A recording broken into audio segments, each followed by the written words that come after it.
Luego de una maratónica jornada, la Cámara de Diputados, la Sala rechazó la partida correspondiente a derechos humanos, dejando por el momento sin recursos para el año 2023 instituciones en esta materia como el Instituto Nacional de Derechos Humanos.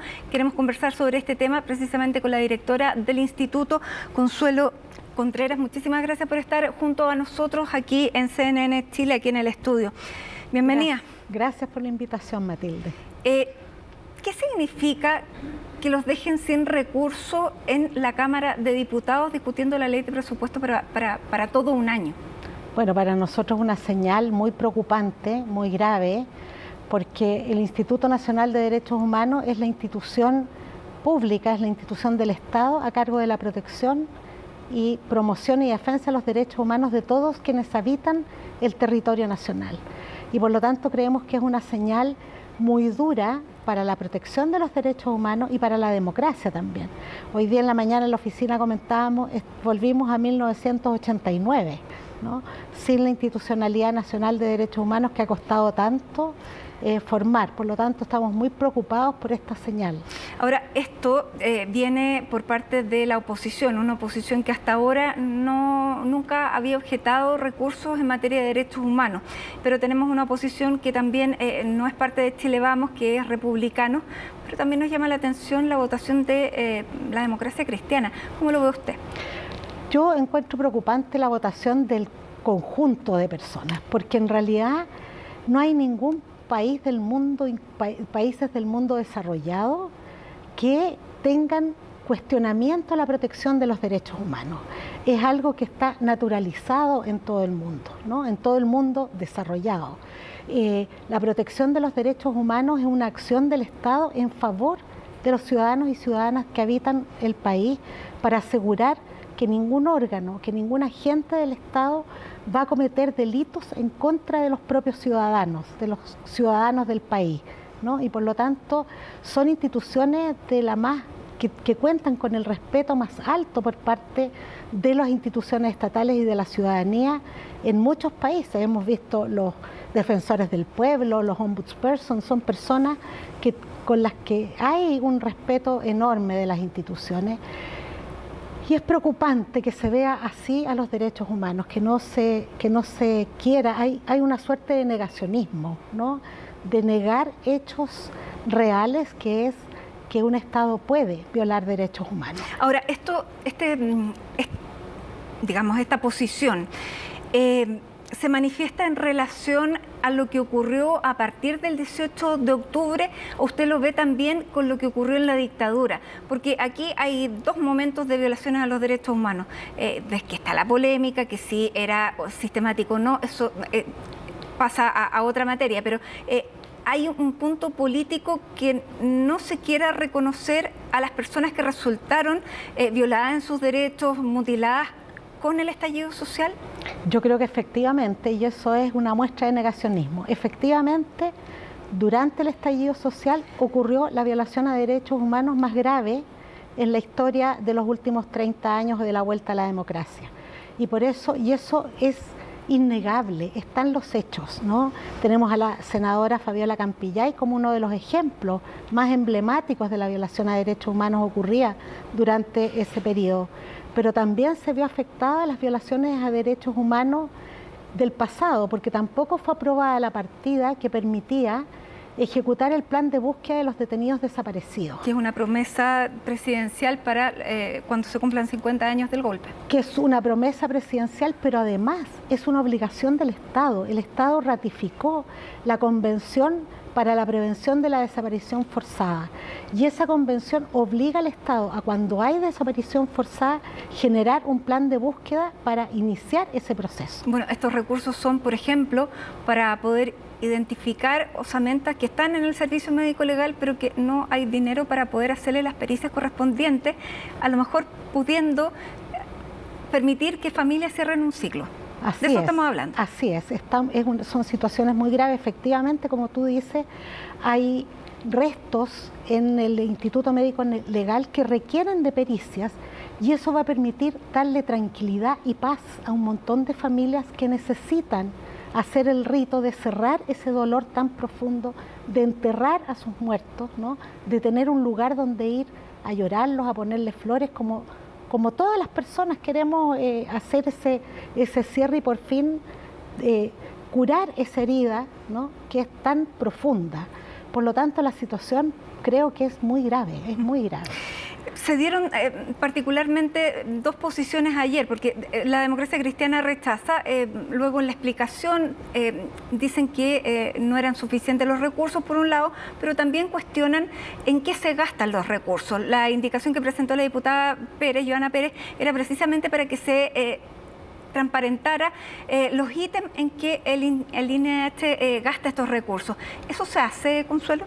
Por supuesto, nosotros estamos en materia financiera y el uso de los recursos, estamos bajo la supervigilancia de la Contraloría General de la República como cualquier institución pública. Nosotros somos una institución pública y por lo tanto la Contraloría supervisa nuestros gastos. Eso es así, ha sido siempre así. Ahora, ¿por qué la senadora Jimena Rincón dice que ustedes no han entregado información que se necesita precisamente para conocer la transparencia de todos estos gastos? No, la verdad es que no lo sé, porque tampoco la Cámara nunca nos ha pedido información respecto de nuestros gastos. Esa información está sometida a los exámenes que hace Contraloría. Nosotros nunca hemos hecho a esa Contraloría que no le rendimos nuestros gastos. ¿Cuáles son los gastos en los que todavía no se entregan los informes? Es que nosotros tenemos todas nuestras finanzas rendidas, claras, transparentes, eso está.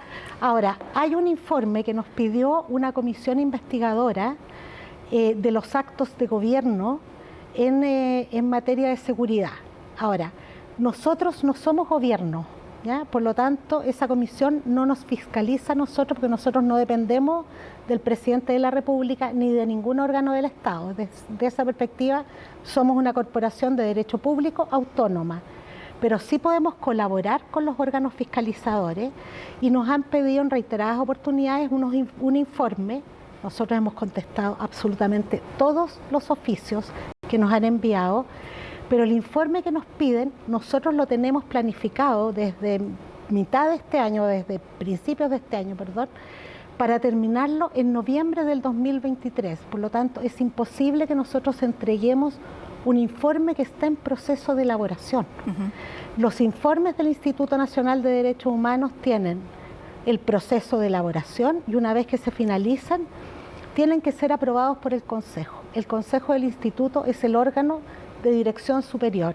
Yo no puedo entregar ningún documento que no esté de ese carácter, ¿no? Donde hay posturas del instituto, recomendaciones a los distintos poderes del Estado y órganos del Estado, sin que eso sea aprobado por el Consejo. Consejo que además tiene representación prácticamente toda la transversalidad política. Por supuesto, los miembros del Consejo vienen de distintos mundos, con distintas experiencias en protección de derechos humanos y de distintas corrientes políticas, ideológicas, cosmovisiones. Es un Consejo plural. Es evidente que aquí se trató de hacer un punto político y las razones son distintas. ¿Usted cree que la situación que ocurrió con su antecesor, con Sergio Mico, explica lo que ocurrió en parte anoche en la discusión? Yo la verdad es que no lo entiendo. Para mí no podría ser explicado a partir de lo que ocurrió con Sergio Mico. Sergio Mico terminó su periodo. Claro, terminó su periodo 2 semanas antes porque un grupo de consejeros pedimos su renuncia, pero eso es algo que se hace normalmente. Cuando el Consejo se renueva, que fue lo que ocurrió, toca cambio de dirección. Y lo que había ocurrido históricamente, lo hice yo, lo hizo Lorena Frie, es que independiente que fuera la fecha fija en que uno termina el periodo, uno pone el cargo a disposición cuando se renueva el Consejo, ¿ya? Y le pedimos al consejero que hiciera ese acto que es tradición en el instituto. Y él lo hizo de manera voluntaria e indeclinable. ¿Ya? ¿No es una disputa entre un grupo y otro? No. ¿Cuál es su relación con Sergio Mico, por ejemplo? Yo no tengo una buena relación con él. De hecho, tenemos el mismo sentido del humor, así que normalmente nos reímos mucho. Llevo trabajando con parte de ese consejo hace 9 años. 9 años que nos vemos todos los lunes, que hemos trabajado en conjunto, que hemos compartido disputas. Por lo tanto, hay discusiones, sin lugar a dudas hay discusiones porque tenemos distintos puntos de vista, pero no son problemas personales, son problemas de posturas distintas. Y yo creo que tengo buena relación con todos los miembros del Consejo, no es mi interés pelearme con nadie tampoco. Yo creo que aquí, cuando uno trabaja en la protección y defensa de los derechos humanos, lo único que tenemos que hacer es sumar. Aquí se necesitan todos y todas. Consuelo, bueno, esto va al Senado y ahí está la esperanza de que esta partida, junto con las otras que se rechazaron, se puedan reponer. Teniendo a la senadora Fabiola Campillay, ¿ustedes esperan tener la mayoría para poder efectivamente aprobar este presupuesto? Yo espero que sí, que se reponga en el Senado, porque si no significa la desaparición del instituto. O sea, se debe reponer. Se debe reponer y espero contar con una mayoría de senadores que entiendan la importancia de un país democrático y desarrollado, que la importancia que tiene la Institución Nacional de Derechos Humanos. Consuelo, vamos con otros temas también que involucran al INDH, porque bueno, hay dos cosas, uno respecto a una querella contra Carabineros, lo otro respecto a la expulsión de los migrantes, prácticamente todos colombianos, sobre los que ustedes presentaron un recurso frente a la Corte de Apelaciones, por 6 de ellos, para detener esta expulsión. La Corte de Apelaciones se los rechazó. ¿Ustedes van a ir a la Corte Suprema, digamos, confrontándose con el Ministerio del Interior, que va a insistir en la expulsión? No vamos a recurrir a la Corte Suprema. Nosotros presentamos un amparo por las 6 personas para evitar la expulsión. Entiendo que si ellos cometieron delito tienen que recibir un trato justo y deben ir a un juicio, y si son declarados culpables deben recibir las sanciones que corresponden de acuerdo a la dureza y con la dureza del acto cometido. Claro, pero en eso ese no nos minuto perdemos. Que se dicta la sentencia, ellos se pueden ir. O sea, corre la expulsión. Corre la expulsión, pero nosotros no vamos a recurrir al tribunal, a la Corte Suprema. ¿Y por qué fueron a la Corte de Apelaciones? Porque son procedimientos propios del instituto que tiene que ver con marcar señales respecto del tratamiento de los migrantes, ¿no? Y eso va a quedar hasta ahí. Yo entiendo perfectamente bien que la acusación que tienen es gravísima, ¿no? Creo que el ataque a Carabineros o a cualquier funcionario público es muy grave, ¿no? Y por lo tanto no comparto más, no creo que haya que protegerlos desde la perspectiva del delito que cometieron. O sea, el INDH presenta este recurso porque hay que cumplir con un protocolo. Hay que cumplir con ciertos protocolos y eso fue lo que se hizo, pero no vamos a recurrir más allá en esta medida. ¿Y qué pasa con esta querella que presentaron contra Carabineros, entre los cuales, a propósito de lo que ocurrió en el estallido social, donde durante un mes se continuaron realizando los mismos protocolos que fueron los que terminaron con muchas personas con daño ocular, con mutilaciones? Y se hace una querella que entiendo que no es nominativa, sino contra quienes resultan responsables. El punto es que hay funcionarios activos. Sí, nosotros presentamos esta querella. Esta querella fue decidida por el Consejo en la sesión del 2 de mayo de este año. Ahí se toma la decisión de presentar la querella contra los altos mandos con el fin de, como bien dices tú, es indeterminada, por delitos de apremios ilegítimos, por omisión, ¿no? Porque al ver que pasó mucho tiempo donde se seguían cometiendo los mismos actos que implicaban mutilación, implicaban los daños oculares, eso no se detuvo, creemos que los altos mandos tienen que dar una respuesta respecto de por qué no dieron la orden de parar con esta situación. Ahora, dentro de esta, usted dice, la querella no es nominativa, pero aparecen estos nombres, con nombre y apellido, los generales que en ese entonces tenían la responsabilidad de hacer cumplir, digamos, esta indicación. Y dentro de ellos está el general Enrique Monraz, que es jefe de la zona Santiago Oeste, que está, digamos, en funciones. ¿Hay algún conflicto con él? No, hasta ahora no hemos tenido conflicto con él. Nosotros como institución... Pero es grave, ¿le parece que un general de Carabineros que está en funciones esté nominado en una querella por violación a los derechos humanos? Yo creo que es grave. Yo espero que Carabineros, después de lo que ocurrió durante el año 2019 y las acciones legales que se han presentado, Carabineros se empiece un proceso de reforma que permita que Carabineros se forme en materia de derechos humanos, que entienda Carabineros que el derecho a la seguridad y a la libertad y a la seguridad personal es un derecho en que Carabineros de Chile tiene un rol esencial que cumplir. Ese es un derecho humano, ¿ya? A la libertad y a la seguridad personal. Pero para eso necesitamos fuerzas especializadas que sepan de derechos humanos, que cuenten con los recursos y con los materiales necesarios para poder ejercer su acción sin dañar a quienes no son responsables, a los ciudadanos comunes y corrientes. No pueden no pueden justificar su acción en la violación a derechos humanos. No pueden violar los derechos humanos en el proceso de realizar su acción. ¿Usted comparte el apoyo que está dando el gobierno a Carabineros como institución hoy? Yo comparto, yo creo que Carabineros de Chile como institución hay que apoyarla, es una institución fundamental para el orden público, para el resguardo y la seguridad de la ciudadanía, pero creo que requiere de reformas profundas. Carabineros tiene que tener un sistema especializado para el control del crimen organizado, que no lo tiene, ¿no? Nosotros vemos que muchas veces dicen en las poblaciones los carabineros hay lugares donde no entran. Necesitamos que los carabineros entren porque ahí hay una violación de derechos humanos por omisión. El Estado no está garantizando la seguridad y la libertad personal de quienes habitan en ese territorio porque Carabineros no tiene las fuerzas especializadas, ni materiales ni humanas, para poder resguardar a esa población. Ahora, entendiendo también que teniendo las herramientas, digamos las armas, porque hoy día no las tienen, probablemente el crimen organizado tiene mejores armas que Carabineros, que una vez que tengan esas armas y que puedan usarlas, ¿van a haber muertes de personas? Es probable.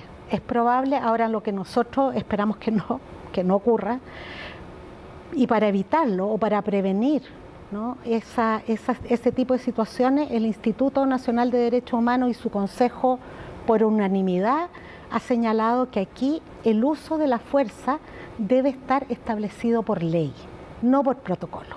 Necesitamos una legislación clara que sepa todo el país y también Carabineros cuándo y cómo usan la fuerza, cómo es esta progresión, ¿no? Porque tienen que ir usando la fuerza en la medida en que van ocurriendo los hechos. Y eso tiene que estar regulado por ley, no puede estar regulado por protocolo.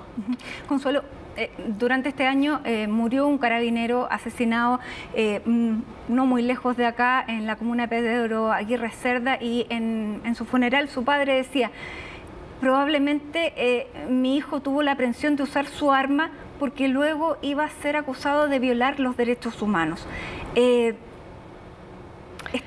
¿Estaba en lo cierto el padre? ¿Hay un temor por parte de Carabineros de no ejercer, digamos, la función que tienen que ejercer por el temor a ser querellados? Eso solo demuestra el desconocimiento en materia de derechos humanos que tiene Carabineros, porque el derecho a la legítima defensa existe. Carabineros tiene que haber una legislación de cuándo, cómo usa sus armas. No siempre es violación a derechos humanos y por eso se requiere de formación de Carabineros para que sepan cómo actuar, hasta dónde actuar, cuándo actuar, con enfoque y de acuerdo a los estándares de derechos humanos. Eso lo tienen que tener muy claro. No siempre nos vamos a querellar. Si hay tortura, obviamente nos vamos a querellar, ¿no? Si hay una persona que la amarraron de pies y manos, ¿no?, y le pegaron un balazo en la cabeza, nos vamos a querellar. Pero si hay un enfrentamiento, la situación es distinta, ¿no? Y ahí tendremos que ver con el Ministerio Público, tendremos que hacer el análisis para ver si hubo un uso desmedido de la fuerza, si el civil estaba desarmado. Hay un montón de cuestiones que se ven, pero no siempre el uso de la fuerza implica violación de derechos humanos, porque Carabineros tiene el monopolio de la fuerza y por algo y el monopolio de las armas, por algo se lo entregó la sociedad y el Estado.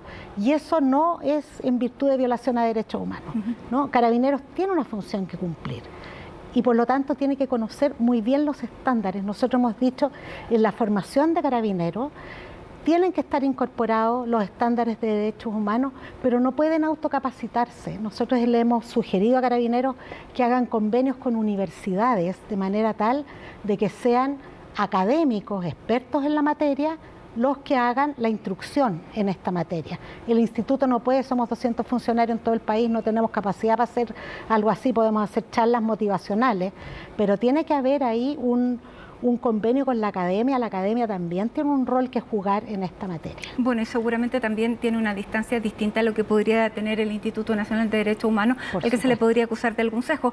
Por lo tanto, eso es una idea que debiera acogerse, ¿cree usted? Porque hoy la ministra del Interior, Carolina Toá, está trabajando en un acuerdo sobre seguridad con todos los actores políticos. ¿Está también consultado de alguna manera el INDH? No está en esa comisión. Hemos estado participando en algunas comisiones que tienen que ver con reforma de Carabineros, pero en el tema de seguridad no. Se ve a los derechos humanos lejos del tema de seguridad, ¿ya? Y yo creo que no es así.